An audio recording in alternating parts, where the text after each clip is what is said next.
Uniform Civil Code, Article 44, even after 74 years, except one political party, I don't want to name, you know, you are fully aware of it, telling Uniform Civil Code, Uniform Civil Code. Whoever is telling that Uniform Civil Code, in their heart, they are opposing the Uniform Civil Code. It is not possible. It is not possible. I'll tell you why. What is talking the intellectual bankruptcy in this country? Is the people of this country, 140 crore population, one man making a statement fooling us? Can it be allowed? Is it possible to allow? Is it possible under the Constitution to bring the Uniform Civil Code? Rightly or wrongly, Article 44 is in the Part 4, the directive principle of state policy. In the Constituent Assembly debate, strong proposition, they presented their views. This article, draft article, I think it is 25 or 28, should be put in the fundamental right chapter. It is Sardar Vallabhbhai Patel strongly denounced it. So once it is not in the fundamental right chapter, it is in the directive principle of state policy. Madam rightly pointed out, it is not justiciable. No, Supreme Court, we have said it is justiciable not in respect to Article 44. The directive principles of the state policy enumerated under Part 4 must be read into the Part 3 of the Constitution of India, the fundamental rights. These are the judgments right from 1980. If it is not justiciable, there is no meaning for that chapter. We have already laid down the law on this question. We have to strongly defend it. So it is justiciable. It is not justiciable is not the question. Question is whether Article 44 can override the preamble portion of the Constitution of India. 42nd Constitutional Amendment, even Bihar's the Constitutional Amendment 42, Keshavananda Bharati's case, 13 judge, after interpreting Part 3 and Part 4, the power of the Parliament under Article 368, they have said India is a secular nation, secular state. 42nd Constitutional Amendment with effect from 3177 incorporated to the preamble. Supreme Court in Keshavananda Bharati's case, with reference to the phrases contained Bihar's 42nd Constitutional Amendment, the word secular, socialist, sovereign incorporated, they held that they are the basic structure of the Constitution of India. If the word secular is the basic structure of the Constitution of India, you shall not amend it. Power, the Parliament has no power, is the judgment of Keshavananda Bharati's case. Can you bring the Uniform Civil Code contrary to this secular India, multi-religion country, is a recognized of the Constitution? That's the question. That we have to tell to the people. If secular India, secular Constitution, secular is the basic structure of the Constitution of India, Article 44 shall not have overriding power. So therefore, we have to tell to the people, it is only like telling Sarkar magic. I am bringing a Uniform Civil Code, I want Uniform Civil Code. It is not possible. Your Sarkar magic will not function in this country as long as the Constitution is there. I want to ask the defenders and promoters of this uniform civil code, have you read the phrase contained in the preamble, equality? Equality not only for the individual, sir. Equality for the religion. That's what has been interpreted by Supreme Court. Interpretation not required. Article 14, if you read, equality, equal opportunity, equal protection of laws. Andreno? Family law. Sharia Act 1939. Family law alva? Recognition agilva? Article 13 ಅಲ್ಲಿ pass ಆಗಿಲ್ವಾ ಅದು? Hindu marriage act pass ಆಗಿಲ್ವಾ? Christian law pass ಆಗಿಲ್ವಾ article 13 ಅಲ್ಲಿ? Is it in violation of the fundamental rights of the people? Family laws are violation of the fundamental rights, article 13(1). And what is the basis for the family laws? And article 13 protects 13(3) ನಲ್ಲಿ customary law. Custom is the basis for the law. Multi-religion country, multi-caste, sub-caste, ಇವೆಲ್ಲ ಅವರವರ religions ನಲ್ಲಿ, ಅವರವರ ಕುಟುಂಬದಲ್ಲಿ, ಅವರವರ ಜಾತಿಯಲ್ಲಿ, ಉಪಜಾತಿಗಳಲ್ಲಿ ಅವರದೇ ಆದ ರಿಚುವಲ್ಸ್ ಇಟ್ಕೊಂಡಿದ್ದಾರೆ. ಅದನ್ನ ಯೂನಿಫಾರ್ಮ್ ಸಿವಿಲ್ ಕೋಡ್ ತಂದ್ಬಿಟ್ಟು ಯೂನಿಫಾರ್ಮ್ ಆಗಿ ಹಾಕ್ಬಿಡ್ತೀನಿ ಅಂತೇಳಿ ಎಲ್ಲ ರಿಲಿಜನ್ ಎಲ್ಲ ನೀನು ಏನ್ ಮಾಡ್ತೀಯಪ್ಪ? ಯಾಕೆ ಮಾಡ್ತಿದ್ದ? ಏನಿದ್ ಕತೆ? ಯಾವ ಕತೆ ಹೇಳ್ತಿದ್ಯಪ್ಪ ನೀನು? ಅಂದ್ರೆ 13 ನೀನು ಬಿಲ್ಡೋಜ್ ಮಾಡ್ಬಿಡ್ತೀಯಾ? ಆರ್ಟಿಕಲ್ ಸೆಕ್ಯುಲರಿಸಮ್ ಬಿಲ್ಡೋಜ್ ಮಾಡ್ತೀಯಾ? 25 ಬಿಲ್ಡೋಜ್ ಮಾಡ್ತೀಯಾ? ಯೂನಿಫಾರ್ಮ್ ಸಿವಿಲ್ ಕೋಡ್ ತಂದ್ಬಿಡ್ತೀಯಾ? ಯಾರು ಸಾಧ್ಯ ರೀ? ಯಾರಿಗೆ ಹೇಳ್ತಾ ಇದ್ದೀರಿ ನೀವು? ಏನ್ ನಮ್ಗೆ ತಲೆ ಇಲ್ವಾ? ನಮ್ ತಲೆ ಇಲ್ಲ ಸರಿ. ನಾವು Raghuvaram Kumar senior counsel advocate general ಆಗಿದ್ದವ್ರು ಈಗ ಮಾಡಿದ ತಕ್ಷಣ ಕಾನ್ಸ್ಟಿಟ್ಯೂಷನ್ ಕೋರ್ಟ್ ಬಂದ್ರೆ ನೀವು ಪ್ರಿಯಾಂಬಲ್ ಓದ್ರೆ, ಆರ್ಟಿಕಲ್ 13 ಓದ್ರೆ, ಆರ್ಟಿಕಲ್ 14 ಹೇಳಿದ್ರೆ ನಾವು ಅಡ್ಮಿಟ್ ಮಾಡಿ ಸ್ಟೇ ಮಾಡಕ್ ಆಗಲ್ವಾ? ಅನ್ಕಾನ್ಸ್ಟಿಟ್ಯೂಷನಲ್ ಫಂಕ್ಷನ್ ಮಾಡ್ತೀವ ನಾವು? ಅವ್ರು ಅನ್ಕಾನ್ಸ್ಟಿಟ್ಯೂಷನಲ್ ಫಂಕ್ಷನ್ ಮಾಡ್ತಾರೆ, ಇದನ್ನು ಸ್ಟೇ ಮಾಡಕ್ ಆಗಲ್ವಾ? ಬಿಡ್ತಾರೇನ್ರಿ? ಯಾವ ರಿಲಿಜನ್, ಯಾವ ಹಿಂದೂಗಳು, ಯಾವ ಪಾರ್ಸಿಗಳು, ಯಾವ ಜೈನರು, ಯಾವ ಪಾರ್ಸಿಸು ಈ ರೀತಿ ಯೂನಿಫಾರ್ಮ್ ಸಿವಿಲ್ ಕೋಡ್ ತಗೊಂಡ್ ಕೊಡ್ತೀವಿ ಅಂತ ಯಾರಿಗೆ ನೀವು ಮಕ್ಕಮಲ ಟೋಪಿ ಹಾಕಕ್ ಹೋಗ್ತಾ ಇದ್ದೀರಿ? ಇದನ್ನ ಅರ್ಥನೇ ಆಗ್ತಾ ಇಲ್ಲ ನಮ್ಗೆ. ನೋಡಿ ಓದ್ತೀನಿ, ಬಹಳ ಹೊತ್ತು ಮಾತಾಡ್ಬೇಕಂದ್ರೆ ಇದು ಬಹಳ ಸಬ್ಜೆಕ್ಟ್ ಇದೆ. ಇದು ಸುಲಭದ ಸಬ್ಜೆಕ್ಟ್ ಅಲ್ಲ ಇದು. ಏನ್ ಡೆಫಿನೇಷನ್ ಏನ್ಪಾ? ಯಾವ್ದು ಡೆಫಿನೇಷನು? Article 44 definition.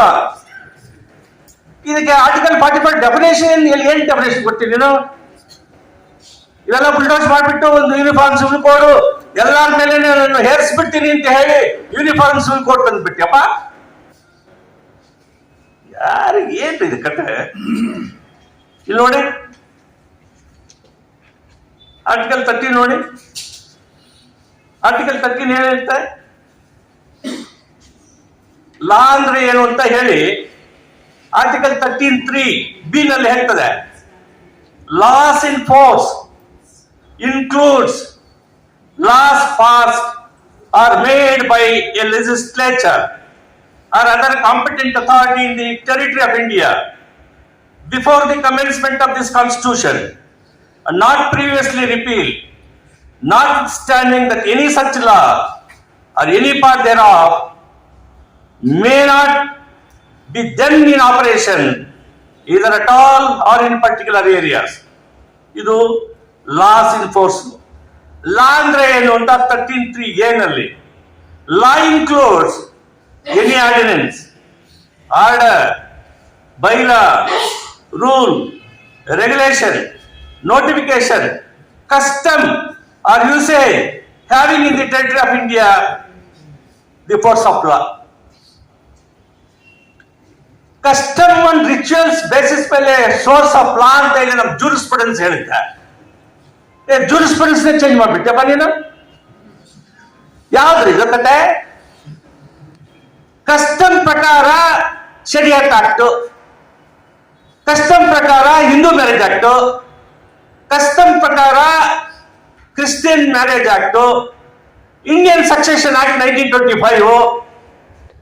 ಇವಾಗ ಸಪ್ತಪದಿ ಅಂತ ಹೇಳಿ ನಮ್ಮ ಒಬ್ರು ಹೇಳಿದ್ರು, ಪ್ಯಾನಲಿಸ್ಟು, ನಮ್ಮ ಪ್ರೊಫೆಸರ್ ಡಾಕ್ಟರ್, ಅಲ್ಲ ಅವ್ರು ಎಲ್ಲರೂ ಹೇಳಿದ್ದಾರೆ ಲೇಟೆಸ್ಟ್ ಜಡ್ಜ್ಮೆಂಟ್ ಅಲಹಾಬಾದ್ ಹೈಕೋರ್ಟ್ ನಿನ್ನೆ ಬಂದಿದೆ, ಮೊನ್ನೆ. ಸಪ್ತಪದಿ ಇಲ್ದಿದ್ರೆ ಮ್ಯಾರೇಜ್ ಇಸ್ ವಾಯ್ಡ್ ಅಂತ ಹೇಳ್ಬಿಟ್ಟು. ಅಂದ್ರೆ ಇವಾಗ ನೀವು ಸಪ್ತಪದಿ ಹಿಂದೂಸ್ ಮಾಡ್ತೀವಿ, ಸಪ್ತಪದಿ ನಿಮ್ಮ ಮೇಲೆ ಏರ್ಸೋದಂದ್ರೆ ನೀವು ಹೋಗ್ತೀರಾ? ನೀವು ನಿಮ್ಗೆ ಏರ್ಸಕ್ಕಾಗ್ತದ? ಏನಿದೆ ಕತೆ? ಯಾರ್ದ ತಗೊಂಡ್ಬಂದು ಯಾರಿಗೋ ಲಗಿಸೋದು? ನೀನ್ ಮಾಡಿ ನೋಡಕ್ ಆಗ್ತದೆ? ಅದನ್ನೇ ನಮ್ಮ ಹಿಂದೂ ಸಿವಿಲ್ ಕೋಡ್ ಬಗ್ಗೆ ನೀವು ಹೇಳಿದ್ರಿ, ಮುಖರ್ಜಿ ಪ್ರಸಾದ್ ಅಂತ. ಅಂಬೇಡ್ಕರ್ ಲಾ ಮಿನಿಸ್ಟರ್ ರಿಸೈನ್ ಮಾಡಿರೋ ವಾಚ ಹೊರಟೋಗ್ಬಿಟ್ರು. ಹಿಂದೂ ಇರಲಿಲ್ಲ. ಏನಂತದು? ಅಷ್ಟು ಸುಲಭ ಅಲ್ಲ ಬೆರೆಸೋದು. ಭಾಷಣ ಮಾಡಿದಾಗಲ್ಲ, ಭಾಷಣ ರಿಯಾಲಿಟಿ ತಗೊಂಡ್ಬಂದು ಲಾ ತಗೊಂಡ್ಬಂದು ಇಂಪ್ಲಿಮೆಂಟ್ ಮಾಡಕ್ ಹೋದಾಗ ಜನ ದಂಗೆ ಹೇಳ್ತಾರೆ. ಹುಷಾರಾಗಿರ್ಬೇಕು. ಇದೆಲ್ಲ ಹುಷಾರಿ ಏನೋ ಬರೀ ಸೆನ್ಸೇಷನಲೈಸ್ ಮಾಡಿ ಸೆನ್ಸಿಟಿವ್ ಇಶ್ಯೂಸ್ ನ ಯೂನಿಫಾರ್ಮ್ ಸಿವಿಲ್ ಕೋಡ್ ತಂದ್ಬಿಡ್ತೀನಿ, ಯೂನಿಫಾರ್ಮ್ ಸಿವಿಲ್ ಕೋಡ್ ಹೋನಾ ಎಲ್ಲಯ್ಯ ಮಾಡ್ತೀಯ ನೀನು? ಯಾರಿಗೆ ಮಾಡ್ತೀನಿ ನೀನು? ಯಾರು ಗಾಬರಿ ಆಗಬೇಕಾಗಿಲ್ಲ. ಶಿವಸುಂದರ್ ಅವರು ಬಹಳ ಚೆನ್ನಾಗಿ ಅನಲೈಸ್ ಮಾಡಿ ಹೇಳಿದ್ದಾರೆ. ಏನಂತ ಹೇಳಿದ್ದಾರೆ? ಇದು ಹುನ್ನಾರ. ಏನಪ್ಪ ಅಂತ ಹೇಳಿದ್ರೆ, ಅಲ್ಲ ಯಾವ್ದಾದ್ರು ಅರ್ಥ ಇದೆ, ಒಂದು ಕನ್ಸಿಸ್ಟೆನ್ಸಿ ಬೇಡ್ರಿ ತಗೊಂಡು. ಹಾಗೆ ಈ ಜನರಿಗೆ ಏನಪ್ಪ ಅಂತ ಹೇಳಿದ್ರೆ, ಯೂನಿಫಾರ್ಮ್ ಸಿವಿಲ್ ಕೋಡ್ ತಂದ್ಬಿಟ್ಟು ನಾನು ಹಿಂದೂ ರಾಷ್ಟ್ರ ಮಾಡ್ಬೇಕು. ಹಿಂದೂ ರಾಷ್ಟ್ರ ಯಾಕೆ ಬೇಡ ಅಂದ್ರು? ನಿಮಗೆ ಹೆಂಗ್ ಮಾಡಕ್ಕಾಗುತ್ತಪ್ಪ ನೀನು? ಮಲ್ಟಿ ರಿಲಿಜನ್ ಕಂಟ್ರಿಯಲ್ಲಿ ಆರ್ಟಿಕಲ್ 25 and 26 ಇದೆಯಲ್ಲ, ಬರೀ ಮೈನಾರಿಟೀಸ್ ಅಲ್ರಿ ಇದು. ಎಲ್ಲಾ ರಿಲಿಜನ್ಸ್ಗೂ ರೆಕಗ್ನಿಷನ್. Article 25 and 26. ಈ 25, 26 ನಲ್ಲಿ ರಿಲಿಜನ್ಗೆ ತದ್ವಿರುದ್ಧವಾಗಿ ರಿಚುವಲ್ಸ್, ಕಸ್ಟಮರಿ ಲಾ ಇರತಕ್ಕಂಥ ಫ್ಯಾಮಿಲಿ ಲಾ ಅನ್ನ ತಿರುಗುಮರುಗು ಮಾಡಿಬಿಟ್ಟು ಯೂನಿಫಾರ್ಮ್ ಸಿವಿಲ್ ಕೋಡ್ ಮಾಡ್ಬಿಟ್ಟಪ್ಪ ನೀನು. ಆಯ್ತಪ್ಪ, ನೀನ್ ಮಾಡ್ತೀಯ. ನಾಗಾಲ್ಯಾಂಡ್ ಮಿಜೋರಾಂ ಏನ್ ಮಾಡ್ತೀಯ? ನಾಗಾಲ್ಯಾಂಡ್ ಮಿಜೋರಾಂ ನಲ್ಲಿ ಏನ್ ಕಾನೂನು? ಆ ಶೆಡ್ಯೂಲ್ ಏನ್ ಹೇಳ್ತದೆ ಅಲ್ಲಿ? ಆ ಶೆಡ್ಯೂಲ್ ಇರ್ತಕ್ಕಂಥದ್ದು 6th ಶೆಡ್ಯೂಲ್ ಅಲ್ಲಿ ಏನ್ ಹೇಳ್ತದೆ? Article 371A, article 44 itself is a laconic. It merely exhorts the state to create a uniform civil code for the whole nation. No other part of the constitution even mentions the uniform civil code. On the other hand, Article 371 capital A and Article 371G expressly exclude the applicability of parliamentary law on customary practices unless the legislatures of Nagaland and Mizoram respectively give their approval. Likewise, the 6th schedule of Constitution vests exclusive lawmaking power regarding customs and family law to the regional and district councils of tribal areas of Assam, Meghalaya, Tripura and Mizoram. A UCC made by Parliament therefore cannot apply to all of the India, especially in the northeastern states. This is northeastern state, it is part of India. 371 ಹೊರದಾಕ್ಬಿಡ್ತೀಯ, 370G ತೆಗೆದುಬಿಡ್ತೀಯ, ಅಲ್ಲಿ 6th schedule ಅಲ್ಲಿ include ಮಾಡಿದನ್ನ ಅದನ್ನು ತೆಗೆದಾಕ್ಬಿಡ್ತೀಯ, ಅದಕ್ಕೆ amendment ಮಾಡ್ತೀರಾ. ಆಮೇಲೆ succession in the South India itself, succession in Tamil Nadu, succession in, for Hindus na ಹೇಳ್ತಾ ಇರೋದು, succession in Kerala, is totally different. In Karnataka state itself, Mangalore-nalli, Aliya Santana, that is the custom which they have been prevailing and practicing. It is not the Succession Act, the inheritance, etc. It is the Aliya Santana which will have the property right in the property of a father of a girl. ಅಂದ್ರೆ ಬೇರೆ ಬೇರೆ ರಾಜ್ಯಗಳಲ್ಲಿ ಆ within the state ಆ Hindu religion ನಲ್ಲೇನೆ ಬೇರೆ ಬೇರೆ customary law, family law, succession law, customary practices in celebrating marriages, rituals and customs are different. ಇದೇನು overnight uniform civil code ತಗೊಂಡ್ಬಂದ್ಬಿಟ್ಟು ಎಲ್ಲರ ಮೇಲೆ ಹೇರಿಸ್ಬಿಟ್ರೆ ಏನು ಎಲೆಕ್ಷನ್ ಅಲ್ಲಿ ವೋಟ್ ಹೊಡೆದ್ಬಿಟ್ಟು ಜನರನ್ನ ಕಂಟ್ರೋಲ್ ತಗೊಳಕ್ ಬಂದ್ರೆ ಅವತ್ತು ಗೊತ್ತಾಗುತ್ತೆ ನಿನಗೆ ಏನು ಈ ದೇಶದಲ್ಲಿ ಏನಾಗುತ್ತೆ ಅಂತ. ಇದು ನಾಟ್ಸ್ ದಟ್ ಸಿಂಪಲ್ ಅಲ್ರೇ. Revolution took place under the Mao Singh leadership. People's Revolution. ಅಲ್ಲಿ ಪೀಪಲ್ಸ್ ಡೆಮಾಕ್ರಸಿ ಬಂತು. 1949 ಅಲ್ಲಿ ಇಂಡಿಪೆಂಡೆನ್ಸ್ ಬಂತು ಅವ್ರಿಗೆ. 1957 ಅಲ್ಲಿ ಕಲ್ಚರಲ್ ರೆವಲ್ಯೂಷನ್ ಆಯ್ತು. ಕರೆಕ್ಟಾ? ನೀವು ಚೆನ್ನಾಗಿ ಓದ್ಕೊಂಡಿದ್ದೀರಿ, ನಮ್ಗೆ ಅಷ್ಟೇ ಗೊತ್ತಿರೋದು. ಚೆನ್ನಾಗಿ ಓದ್ಕೊಂಡಿದ್ದೀರಿ ನೀವು. ಚೈನಾದಲ್ಲಿ 1957 ಅದಕ್ಕೆ ಒಂದು ಗೊತ್ತಿದೆ ಕಲ್ಚರಲ್ ರೆವಲ್ಯೂಷನ್ ಬಗ್ಗೆ. 1957 ಕಲ್ಚರಲ್ ರೆವಲ್ಯೂಷನ್ ಮಾಡಿದ್ರು ಕೂಡ ಅಲ್ಲಿರ್ತಕ್ಕಂಥ ಒಪ್ಪಲೇ ಇಲ್ಲ, ಎಲ್ಲ ಬೇರೆ ದೇಶಕ್ಕೆ ಕೊಟ್ಟೋಗ್ಬಿಟ್ರು. ಅಂದ್ರೆ ಏನು ಡೆಮಾಕ್ರಸಿಗೆ ಸಕ್ಸಸ್ ಆಗ್ಲಿಲ್ಲ. ಇದು ಪೀಪಲ್ಸ್ ಡೆಮಾಕ್ರಸಿ ಅಲ್ಲ, ಇದು ಪಾರ್ಲಿಮೆಂಟರಿ ಡೆಮಾಕ್ರಸಿ. ಇದೇ ಆಗ್ಲಿಲ್ಲ. ಇಲ್ಲಿ ಕಲ್ಚರಲ್ ರೆವಲ್ಯೂಷನ್ ಇಲ್ದೇನೆ ಇದನ್ನ ತರ್ತೀನಿ ಅಂತ ಎಲ್ಲಪ್ಪ ಯಾರೇ ಹೋಗ್ತಾರೆ ಮಾತು. ಮನೆಯಲ್ಲಿ ನನ್ನ ಹೆಂಡತಿನೇ ಒಪ್ಪಲ್ಲ. ಯಾಕೆ? ಏನ್ ಮಾಡೋದು? ಯಾವ್ದು ಇದು ಮಕಮಲ ಟೋಪಿ ಮಾತುಗಳು? ಏನಿದು ನಾವು ಕೇಳ್ಕೊಂಡಿರ್ಬೇಕಾ? ನಾನು ಇವಾಗ ಕರೆದ್ರೆ ನನಗೆ ಇಷ್ಟ ಇದ್ದಿಲ್ಲ ಬರಕ್ಕಿಲ್ಲ. ಯಾಕಂದ್ರೆ ಒಂದು ವರ್ಷಕ್ಕೊಂದ್ಸಲ ಕರೀತಾರೆ ಇವರು. ಅಲ್ಲ, ನಾನು ದಯವಿಟ್ಟು ತಪ್ಪು ತಿಳ್ಕೊಬೇಡಿ. ನಾವು ಸೀರಿಯಸ್ ಆಗಿಲ್ಲ ರೀ. ಇವತ್ತು ಭಾಷಣ ಮಾಡ್ಬಿಟ್ಟು ನಾವು ಹೊರಟೋಗ್ಬಿಟ್ಟು ನೀವು ಹೊರಟೋಗ್ಬಿಡ್ತೀರಿ. ಆದ್ರೆ ನೀವು ಈ ಯೂನಿಫಾರ್ಮ್ ಸಿವಿಲ್ ಕೋಡ್ ಒಂದು 10 ಜನಕ್ಕೆ ನಿಮ್ ಗಲ್ಲಿಯಲ್ಲಿ ಹೇಳಲ್ಲಂದ್ರೆ. ಇವ್ರು ಯಾರು ಹೇಳಿದ್ರು, ಇಲ್ಲಿ ಒಂದು ಮಹಿಳೆ ಥ್ಯಾಂಕ್ ಯು ಅಂತ ನಮ್ಮ ರವಿ ವರ್ಮಕುಮಾರ್ ಅವರು ಹೇಳಿದ್ರು. ಸಿಸ್ಟರ್ ಇದ್ದಾರೆ ಅಲ್ಲಿ. ಇವರು ನೀವು ಹೇಳಿ ಶಿವಸುಂದರ್ ಹೇಳಿದ್ರು. ನಮಗೆ ರವಿ ವರ್ಮಕುಮಾರ್ ಹೇಳಿದ್ರು ಹಿಂದೂ ಲೇಡಿ ಕೂಡ ಬೇಕಾಗಿತ್ತು ಅಂತ. ಇದನ್ನು ಖಂಡಿತ ನಾನು ಅನುಭವಿಸ್ತೀನಿ ರವಿ ವರ್ಮಕುಮಾರ್. ನಾವು ಬರೀ ಇನ್ನೂ ಎಲ್ಲ ಮಾತಾಡೋದು ಈಕ್ವಾಲಿಟಿ, ಸಮಾನತೆ ಅಂತ. ಎಲ್ಲಾರು ನೀವು ಮುಂದೆ ಅಂತ ಹೇಳಿ ಮನೆಯಲ್ಲಿ ಮುಂದೆ, ನಾವು ಮುಂದೆ ಎಲ್ಲ ನಾಯಕತ್ವದಲ್ಲಿ. ನೀವು ನೋಡ್ಬೇಕು, ಸೆಕ್ಷನ್ 6 ಬಂದಾಗ ಒಬ್ಬ ಈ ರೀತಿಯ ವಿಚಾರಗಳಿಗೆ ಜನರನ್ನ ಇನ್ಸ್ಟಿಗೇಟ್ ಮಾಡ್ತಕ್ಕಂತಹ ಮೈಂಡು ಆ ರಿಲಿಜನ್ ಅಲ್ಲಿ ಹಂಗಿದೆ. ಅವ್ರ ಮಕ್ಕಳು ಜಾಸ್ತಿ ಆಗೋಗ್ಬಿಡ್ತಾರೆ. ಅವರು ಈ ಇಂಡಿಯಾದಲ್ಲಿ ಮೈನಾರಿಟೀಸ್ ಪಾಪ್ಯುಲೇಷನ್ ಜಾಸ್ತಿ ಆಗ್ಬಿಟ್ಟು ನಮ್ಮ ಮೇಲೆ ಡಾಮಿನೇಟ್ ಆಗೋಗ್ಬಿಡ್ತಾರೆ. ಆದ್ರಿಂದ ಯೂನಿಫಾರ್ಮ್ ಸಿವಿಲ್ ಕೋಡ್ ಬರ್ಬೇಕು ಅಂತಕ್ಕಂಥ ಇಲ್ಲಾಜಿಕ್ ಇನ್ನೇನೇನೂ ಇರ್ತಿಲ್ಲ. ಬಂಧುಗಳೇ, ಇವಾಗಲೇ 35 ನಿಮಿಷ ತಗೊಂಡ್ಬಿಟ್ಟಿದ್ದೀನಿ. 25 ಮತ್ತು 26 ಹೇಳ್ಬಿಟ್ಟು ನಾನು ನನ್ನ ಭಾಷೆಯನ್ನ ಮುಗಿಸ್ತೀನಿ. ಇಲ್ಲಿ ನೋಡಿ, ಆರ್ಟಿಕಲ್ 25, 26 ಫಂಡಮೆಂಟಲ್ ರೈಟ್ಸ್ ನಲ್ಲಿ ಇದೆ.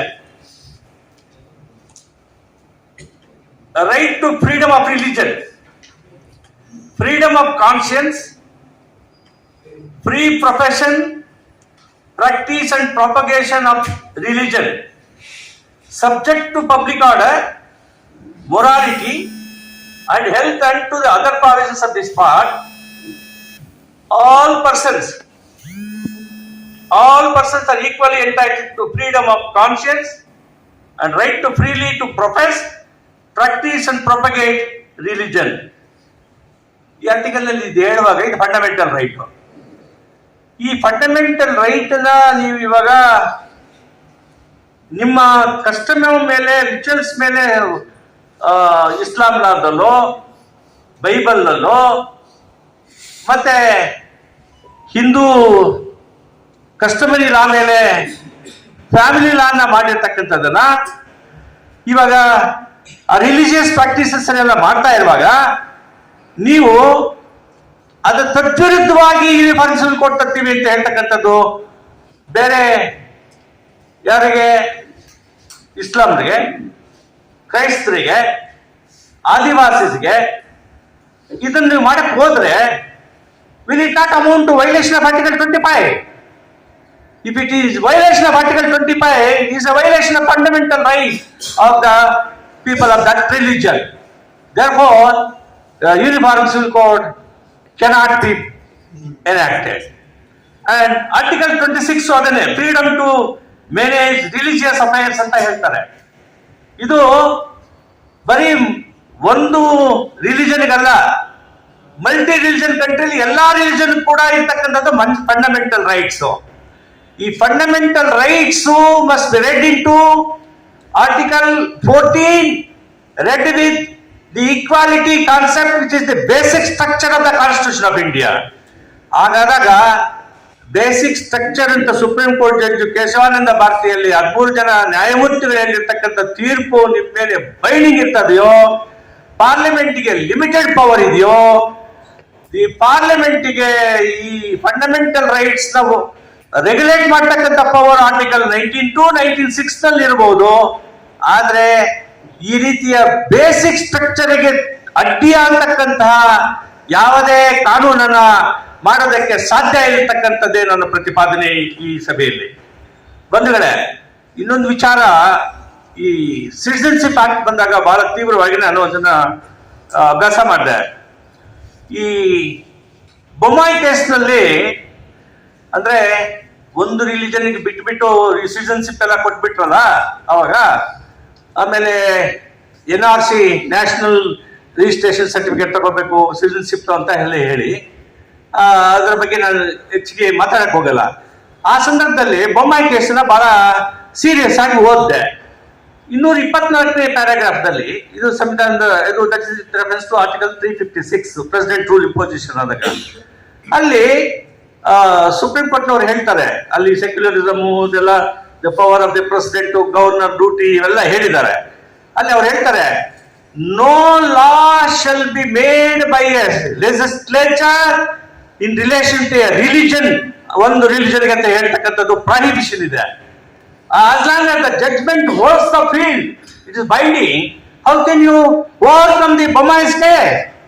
How can you enact clubbing all religions uniform civil code? Is it permissible? It is not permissible. ಇದೆ 7th ಶೆಡ್ಯೂಲ್ ನಲ್ಲಿ 5ನೇ ಐಟಮ್ ಮ್ಯಾರೇಜಸ್, ಅಡಾಪ್ಷನ್, ಇನ್ಹೆರಿಟೆನ್ಸ್ ಇವೆಲ್ಲ ವಿಷಯ ಕನ್ಕರೆಂಟ್ ಲಿಸ್ಟ್ ಅಂತ ಹೇಳಿದ್ರೆ both parliament as well as the state legislature can make the law. ಇವಾಗ parliament ಮಾಡಿರ್ತಕ್ಕಂಥ ಲಾಗೆ amendment ತರ್ತಕ್ಕಂಥ power state ಲೆಜಿಸ್ಲೇಚರ್ಗಿದೆ. ಇಲ್ಲಿ ನೀವೇನೋ ಶಾ ಹೇಳಿದ್ರು, ಅದೇನೋ ಅವ್ರ ಹೆಸರು ಹೇಳಿದ್ ನಂಗೆ ಇಷ್ಟ ಇಲ್ಲ, ಹೋಮ್ ಮಿನಿಸ್ಟರ್ ಹೇಳಿದ್ರು ಅಂತ. ಅವ್ರು ಹೇಳಿರೋದು ತದ್ವಿರುದ್ಧವಾಗಿದೆ. ಲಾ ಮಿನಿಸ್ಟರ್ ಇದ್ರು, ಹಿಂದೆ ಲಾ ಮಿನಿಸ್ಟರ್ ಯಾರು ಗೊತ್ತಾ? ಕಿರಣ್ ರಿಜ್ಜು ಫೆಬ್ರವರಿ 2022 ನಲ್ಲಿ ಏನು ಹೇಳಿದ್ರೆ, ಅದೇ ಇಂಗ್ಲಿಷ್ ಬರ್ತೀನಿ ನನಗೆ. ಅಂದ್ರೆ ಪಾರ್ಲಿಮೆಂಟ್ ಲಾ ಮಾಡಿದ್ರೆ ಈ ಸ್ಟೇಟ್ ಲೆಜಿಸ್ಲೇಚರ್ಗೆ ಅಮೆಂಡ್ಮೆಂಟ್ ಮಾಡಕ್ಕೆ ಪ್ರಾವಿಷನ್ ಇದೆ. That in conformity with the parliament law, not and that law must have the consent of the president of India article 254. ಅರ್ಥ ಆಯ್ತಾ? Contrary to the parliament law ಮಾಡಬೇಕು ಅಂತ ಹೇಳಿ ರೀಸನ್ಸ್ ಕೊಡ್ಬೇಕು ನೀವು. That's the judgments right from 1953 constitutional judgments. ಆದ್ರಿಂದ state Uttaranchal law in the absence of parliament law with regard to the common civil code is totally impermissible ಅಂತ ಹೇಳ್ತಿದ್ದೀನಿ. ಇದು ನನ್ನ ಮಾತನ್ನ ಇವರು ನಮ್ಮ ಕಿರಣ್ ರಿಜ್ಜು ಅವರು ಮಿನಿಸ್ಟರ್ ಲಾ ಮಿನಿಸ್ಟರ್ ಅವರು ಹೇಳಿದ್ದಾರೆ. If Uttarakhand or any other state government brings any such legislation, it would require presidential assent under Article 254 of the Constitution of India. The Uniform Civil Code in Article 44 of the Constitution mandates UCC throughout the territory of India, which was also confirmed by the then Law Minister Kiren Rijiju in February 2022. ಈ ಲಾ ಮಿನಿಸ್ಟರ್ಗೂ home ಮಿನಿಸ್ಟರ್ಗೆ ತದ್ವಿರುದ್ಧವಾದ statement ಕೊಟ್ರೆ ಅದು ಏನು ಅಂತ ಅಭಾಸ. ಅದರಿಂದ ಸ್ನೇಹಿತರೆ, this conference, this seminar ಏನೋ ಮಾಡ್ತಾರೆ ಅಂತ ಭಯದಿಂದ ಈ ಸೆಮಿನಾರ್ ನೀವು ಹಾಕಿದ್ದೀರಿ. ಪಾಶವ್ರೆ, ಏನು ಭಯ ಬೇಡ. ಮಂತ್ರ ಗಿಂತ ಕಟ್ಟುವ ನಾವು ಕಟ್ತೀವಿ, ಮಂತ್ರ ಕಟ್ತೀವಿ, ಅದಕ್ಕೆ ತಂತ್ರ ಮಂತ್ರ ನಾವು ಕಟ್ತೀವಿ. ಅದಕ್ಕೆ ಯಾರು ಹೆದರ್ಬೇಕಾಗಿಲ್ಲ. ಇದು ಹುನ್ನಾರ ಏನಕ್ಕಪ್ಪ ಅಂದ್ರೆ ಎಲೆಕ್ಷನ್ ಸ್ಟಂಟ್. ನಮ್ಮ ತೆಲುಗು ನಮ್ಮ ಕರ್ನಾಟಕ ವಿಟ್ಲಾಚಾರ್ಯ ಸ್ಟ್ರಿಕ್ಟ್ ಮೂವೀಸ್ ತರ್ತಾ ಇದ್ರು. ಆ ರೀತಿ ಒಂದೊಂದು ಸ್ಟಂಟ್ ಹಾಕಿ ಒಂದೊಂದು ಮೂವಿ ತೆಗಿತಾ ಇದ್ದಾರೆ. ಈ ಸ್ಟಂಟ್ ಮೂವಿಗಳನ್ನ ನೋಡ್ಕೊಂಡಿರೋಣ. ಆದ್ರೆ ಇಲ್ಲಿರೋರು ಇಷ್ಟಕ್ಕೆ ನೀವು ಸಂತೋಷ ಪಟ್ಟು ಸುಮ್ಮನೆ ಇದ್ರೆ 2024 ಎಲೆಕ್ಷನ್ ಬಂದ್ಬಿಡ್ತದೆ. ಎಲ್ಲರೂ ಸ್ವಲ್ಪ ಆಕ್ಟಿವ್ ಆಗಬೇಕು, ಎಲ್ರಿಗೂ ಜನರಿಗೆ ತಿಳಿಸ್ಬೇಕು. ಈ ಯೂನಿಫಾರ್ಮ್ ಸಿವಿಲ್ ಕೋಡ್ ಅಂತಕ್ಕಂಥ ಈ ಮಾತುಗಳು, ಇದು ಚುನಾವಣೆಯ ಹುನ್ನಾರದ ಮಾತುಗಳು. ಇದಕ್ಕೆಲ್ಲ ನೀವು ಹೆದರಬೇಕಾಗಿಲ್ಲ, ನೀವೇನು ಗಾಬರಿ ಪಡಬೇಕಾಗಿಲ್ಲ. ಇದನ್ನೆಲ್ಲ ನಿಯಂತ್ರಣ ಮಾಡೋಕ್ಕೆ ಸಂವಿಧಾನ ಅದನ್ನು ಮಾಡೋದಕ್ಕೆ ಬಿಡೋದಿಲ್ಲ, ಜನರು ಕೂಡ ಬಿಡೋದಿಲ್ಲ. ಈ ಲಾಸ್ಟ್ ಆಗಿ ಇನ್ನೊಂದು ವಿಚಾರ, ನೀವು ಹೇಳಿದ್ರಿ ಯಾವುದು, ಹಿಂದೂ ಅನ್ಡಿವೈಡೆಡ್ ಫ್ಯಾಮಿಲಿ. ನೀವು ಹೇಳಿದ್ರಿ ಕ್ರಿಶ್ಚಿಯನ್ಗೂ ಅನ್ಡಿವೈಡೆಡ್ ಫ್ಯಾಮಿಲಿ, ಮುಸ್ಲಿಮ್ಗೂ ಅನ್ಡಿವೈಡೆಡ್ ಫ್ಯಾಮಿಲಿ. ಈ ಹಿಂದೂ ಅನ್ಡಿವೈಡೆಡ್ ಫ್ಯಾಮಿಲಿ ಕಾನ್ಸೆಪ್ಟ್ ಇದೆಯಲ್ಲ, ಯಾಕೆ ಗೊತ್ತಾ? ಟ್ಯಾಕ್ಸ್ ಎಕ್ಸಂಪ್ಷನು. ಇವಾಗ ಇವ್ರಿಗೆಲ್ರಿಗೂ ಕೊಟ್ಬಿಟ್ರೆ ಇವಾಗ ಎವೇಷನ್ ಆಫ್ ಟ್ಯಾಕ್ಸ್ ಅಷ್ಟೇ. ತಿರುಪತಿ ನಾವಲ್ಲ ಮುಗೀತಲ್ವಾ? ಆಮೇಲೆ ನಿನಗೆ ಫ್ಲೈನು ಅಮೆರಿಕಾಗೂ ಹೋಗಕ್ಕಾಗಲ್ಲ, ಅದು ಶ್ರೀಲಂಕಾ ಆದಾಗ ಆಗೋಗ್ಬಿಡ್ತೀಯ. ಹುಷಾರಾಗಿರಪ್ಪ, ದುಡ್ಡು ಬೇಕಲ್ಲ ಎಲ್ಲರಿಗೂ. Hindu undivided family, Muslim undivided family ಎಲ್ಲ ಇಲ್ಲ ತೆಗೆದು ಹಾಕ್ಬಿಟ್ರೆ ಜೀರೋ ಬಂದ್ಬಿಡ್ತೀಯಪ್ಪ. ನಿನಗೆ ಮತ ಹಿಂದೂಗಳಿಗೆ ಓಟ್ ಅಗೇನ್ಸ್ಟ್ ಹಾಕ್ಬಿಡ್ತಾರೆ ಅಂತಕ್ಕಂಥದ್ದನ್ನ ಇವರಿಗೆ ಗೌಪ್ಯವಾಗಿ ಅವರಿಗೆ ಸಲಹೆ ಪಡಿಬೇಕಾಗಿದೆ. ಕೇಳಿದ್ರೆ ಭಯ ಪಟ್ಬಿಟ್ಟು ನೀವು ಯೂನಿಫಾರ್ಮ್ ಸಿಲ್ ಕೊಡೋದು ಬೇಡ, ಯಾವ್ದು ಬೇಡ, ಎಷ್ಟು ಓಟ್ ಬರ್ತಾರೆ ಅಷ್ಟು ಬರಲಿ, ಎಷ್ಟು ಸೀಟ್ ಬರ್ತಾರೆ ಅಷ್ಟು ಬರಲಿ, ನೋಡ್ಕೊಳ್ಳೋಣ ಅಂತ ಇರ್ತಾರೆ ಅಂತ ಹೇಳಿ ಇಷ್ಟು ಮಾತು ಹೇಳಿ ನೀವೆಲ್ಲರೂ ನನ್ನ ಮಾತನ್ನು ಕೇಳಿದ್ದಕ್ಕೆ ನಿಮ್ಗೆಲ್ರಿಗೂ ವಂದಿಸಿ. ಬಹಳ ಸಬ್ಜೆಕ್ಟ್ನ ಎಲ್ಲ ಪ್ಯಾನಲಿಸ್ಟು ಬಹಳ ಚೆನ್ನಾಗಿ ಮಾತಾಡಿದ್ದಾರೆ. ನೀವು ತಿಳ್ಕೊಂಡು ಇಲ್ಲೇ ಮರೀಬೇಡಿ, ನೀವು ಸ್ವಲ್ಪ ಹೇಳಿ ಬೇರೆಯವರಿಗೆ. ಮತ್ತೆ ಪಾಷಾ ನಾನು ಹೇಳೋದೇನೆಂದ್ರೆ, 1 ವರ್ಷಕ್ಕೆ ಒಂದು ಸೆಮಿನಾರ್ ಮಾಡಬೇಡಿ. ಅದಲ್ಲ, ದಯವಿಟ್ಟು ನಾನು ಹೇಳ್ತೀನಿ ಕೇಳಿ. ಸೀರಿಯಸ್ ಆಗಿ ನಿಮ್ಗೆ ಹೇಳಿದೆ, ಬಹಳ ಸೀರಿಯಸ್ ರೀ ನಾವು. ಇವಾಗ ನೀವು ಇಲ್ಲಿ ಬನ್ನಿ ಅಂತ ಹೇಳಿದ್ರೆ ನಾವು ಇಷ್ಟೆಲ್ಲ ಓದ್ಕೊಂಡು ಬರೋದು, ಓದ್ಕೊಂಡು ಕಷ್ಟಪಟ್ಟು ಎಲ್ಲ ಜನರಿಗೆ ತಿಳಿಸ್ಬೇಕು ಅಂತೇಳಿ ಬರೋದು ನಾವು. ನಿಮ್ ಜೊತೆ ನಾವು ಇರ್ತೀವಿ, ಭಯ ಪಡಬೇಡಿ. ಅವ್ರು ಎದುರಿಸಿದ್ರು ಇದೇನೋ ಈ ಕ್ಲಿಕ್ ಕುಕ್ಕು ಅದೆಲ್ಲ ತೊಂದರೆ ಪಡಬೇಡಿ, ಅದಕ್ಕೆಲ್ಲ ಏನು ತೊಂದರೆ ಪಡ್ಬೇಕಾಗಿಲ್ಲ, ಮಾಡ್ಲಿ, ತೊಂದರೆ ಏನಿಲ್ಲ. ಈ ರೀತಿ ಸಮಯ ಸಮಾರಂಭಗಳು ಬರೀ ಬೆಂಗಳೂರು ನಗರಕ್ಕೆ ಸೀಮಿತ ಮಾಡಬೇಡಿ, ಬೇರೆ ಕಡೆ ಹೋಗ್ಬೇಕು. ಕರ್ನಾಟಕ ರಾಜ್ಯದಲ್ಲಿ 6.5 ಕೋಟಿ ಜನಸಂಖ್ಯೆ ಇದ್ದಾರೆ. ಬೇರೆ ಬೇರೆ ಕಡೆ ಇವೆಲ್ಲ ಮಾಡಿ ಜನರಿಗೆ ತಿಳಿಪಡಿಸ್ತಕ್ಕಂಥದ್ದು ಅವಶ್ಯಕತೆ ಇದೆ ಅಂತ ಹೇಳಿ ನಿಮ್ಮೆಲ್ಲರಿಗೂ ಮತ್ತೊಮ್ಮೆ ಒಂದ್ಸಿನ ಮಾತನ್ನು. मुख्तलिफ मजहबों, तहजीबों, सकाफतों के इस मुल्क में यकसां सिविल कोड नाफिज करना मुमकिन नहीं है।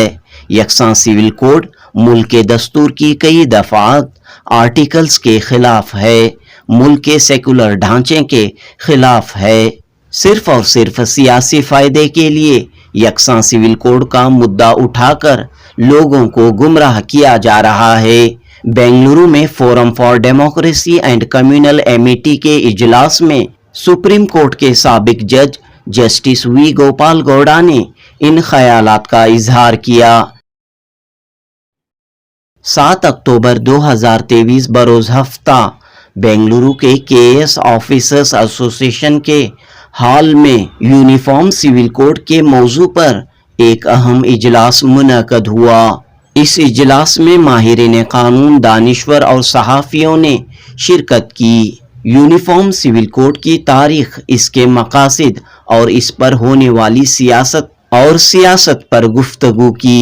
इस फोरम के जनरल सेक्रेटरी और वजीफेयाब IPS ऑफिसर MF पाशा ने कहा कि मरकजी हुकूमत ने दोबारा यूनिफॉर्म सिविल कोड का मुद्दा उठाते हुए नेशनल लॉ कमीशन के जरिए अवाम की राय तलब की, जिसके जवाब में तकरीबन 75 लाख लोगों ने अपनी राय पेश की है।